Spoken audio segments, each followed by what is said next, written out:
Ya Rasulullah, ya tadi kami musafir, tiba-tiba pas mimpi subuh tak ada air, berguling-guling di tanah. Kata Nabi, senyum Nabi. Tak begitu, kata Nabi. Caranya kalau saudara kita sakit di rumah sakit, tak bisa dia mandi, malu dia mau cerita. Itulah gunanya kalau ada anak, istri, suami itu paham agama. Abang tak sembahyang bang, aku sedang ada junub, mandi tak bisa, kata dokter, tayamum saja. Jangan ambilkan satu ember, abang berguling-guling dalam ni bang. Pukul sekali, tepuk ke wajah sekali. Pukul sekali lagi, tepukkan, dibagi 3, 1, 2, 3. Yang ini pada bagian bawah, ini pada bagian dalam, yang ini untuk sini. Sekali. Andai sakitnya parah, banyak kabel-kabel di sini, impus segala macam, pakai yang mazhab Maliki, yang sampai ke siku mazhab Syafi'i. Mazhab Maliki sampai ke sini, pergelangan alal wasfi. Dah. Satu solat, satu tayamum. Tidak pakai kumur-kumur.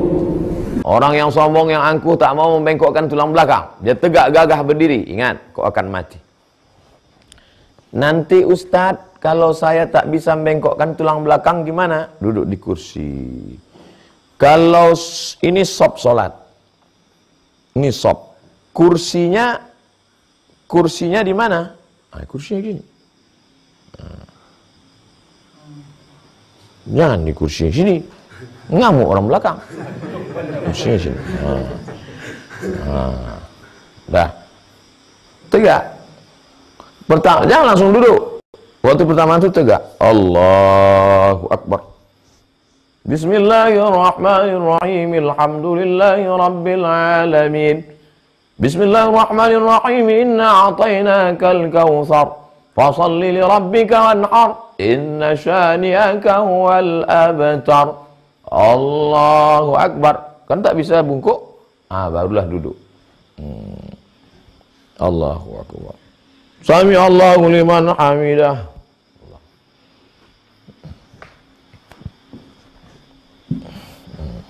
Tangan di sini. Allahu Akbar. Sami Allahu liman hamidah. Sujudnya?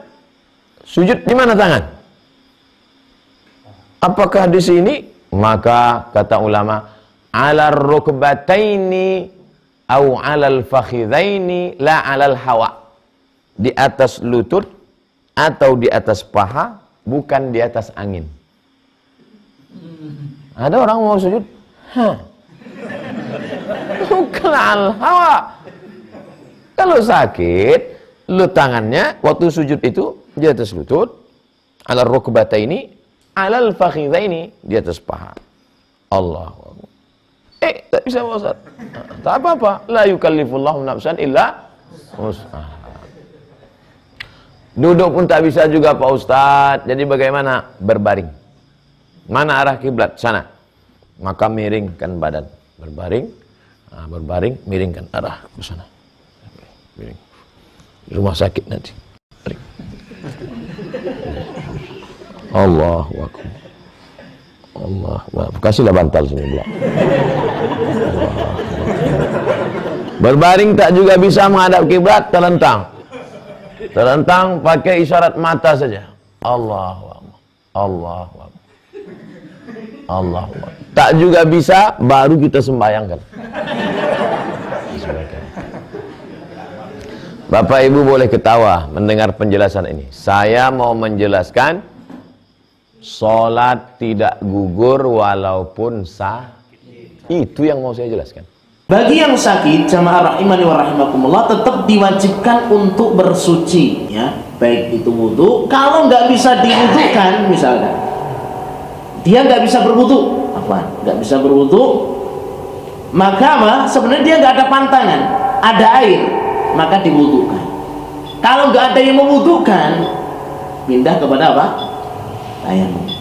Berikut juga kalau kena jinabah dan harus mandi, kalau nggak ada yang bisa mandikan, ya pindah kepada apa? Tayamum aja. Nah, itu untuk bersuci bagi yang sakit, ya. Adapun urusan najis ini lebih ringan, ya. Urusan najis itu lebih ringan. Kalau urusan hadas betul-betul sangat ditekankan untuk dibereskan. Tapi kalau urusan najis, kalau memang betul-betul tidak mampu, ya sudah, nggak usah nunggu orang nyirami. Misalkan dia sholat dengan pakaian sudah dia kencingi, di situ sulit ya, dipempesi, buka malah juga udah beser misalkan begitu, ya sholat apa adanya. Tapi kalau wudhu, walaupun Anda sedang beser kotoran misalkan, ya tetap wudhu. Tapi kalau Anda kena kotoran, sakit misalkan kotoran dikit-dikit lah, misalkan mbah kita atau buyut kita itu sakit, sudah beser itu ya, sudah dipempesi malah kadang-kadang nggak mau, ya tetap suruh wudhu. Kalau masih mampu nalar wudhu, begitu ya. Nah, ketika sudah wudhu padahal sudah keluar kencingnya atau kotor, terus dilanjutkan wudhunya. Ya. Adapun nanti kotoran itu dimaafkan. Sholat sambil tadi bawa tadi atau keluar tadi itu tidak jadi masalah. Ya, karena sholat itu nggak bisa ditinggalkan. Urusan hadas itu sangat ditekankan, urusan najis itu ada keringanan. Ya, nah, baik. Ini dalam masalah bersucinya. Kemudian dalam masalah sholat jamaah rahimani wa rahimakumullah, sholat kata Nabi Shallallahu Alaihi Wasallam, sholli qaiman fa illam tastati fa qaidan fa illam tastati fa ala janbi. Bagi orang yang sakit, sholatnya bagaimana? Kalau bisa berdiri ya wajib berdiri, kalau nggak bisa berdiri dengan apa? Duduk, kalau nggak bisa duduk dengan berbaring. Ya, ini sholat. Ya. Duduknya dengan bersila, silakan bersila seperti ini bisa. Kemudian sujudnya seperti biasa, sujudnya seperti biasa kalau mampu. Kalau nggak mampu, sujudnya isyarah merunduknya lebih daripada rukuk. Ya, jadi sujudnya gimana? Saya masih mampu ini, ya meluncur sampai ini ketemu lantai. Kalau nggak mampu, ya jadikan merunduknya lebih merunduk daripada isyarat ketika rukuk. Nah, berikut juga ketika berbaring fa'ala janbin, miring sebelah kanan menghadap kiblat. Ini kalau mampu. Diputar-putar tambah sakit, ya miring sebelah kiri silakan. Kalau nggak mampu digerak-gerakan miring, ya terlentang.